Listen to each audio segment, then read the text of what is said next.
Dean आणि civil surgeon यांची भांडणे आता मुख्यमंत्र्यांच्या दरबारात जाणार. ही भांडणे मिटवण्यासाठी मुख्यमंत्र्यांना विनंती करणार. वैद्यकीय शिक्षण मंत्री हसन मुश्रीफ भांडणे मिटवण्यात असमर्थ.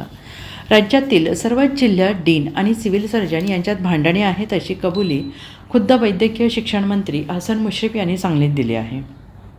आता डीन आणि सिव्हिल सर्जन यांची भांडणे मिटवण्यासाठी मी मुख्यमंत्र्यांना विनंती करणार असल्याचं मुश्रीफ यांनी म्हटले. यावरून खुद्द वैद्यकीय शिक्षण मंत्री डीन आणि सिव्हिल सर्जन यांच्यातील भांडणे मिटवण्यात असमर्थ झाल्याचं स्पष्ट झालं आहे.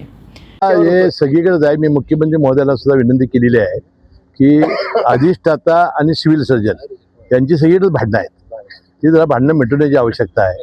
वाटते CM साहेबांना मी सांगणार आहे की हे एकत्रपणानं बैठक घेऊन वास्तविक दोघांचे उद्देश एक आहे, गरिबांची सेवाच आम्हाला करायची आहे, उपचार करायचा आहे. तर भांडणं कशासाठी? तर आता ते हॉस्पिटल हस्तांतरित झाल्यामुळं सिव्हिल सर्जनला वाटतं की माझा अधिकार गेला, अधिष्ठातावरती आता माझ्याकडे MOU झाल्यामुळे मी आता इथं झालो मालक. तर हे याने वाद सामंजस्याने मिटवले. Bureau report SPN Marathi Sangli.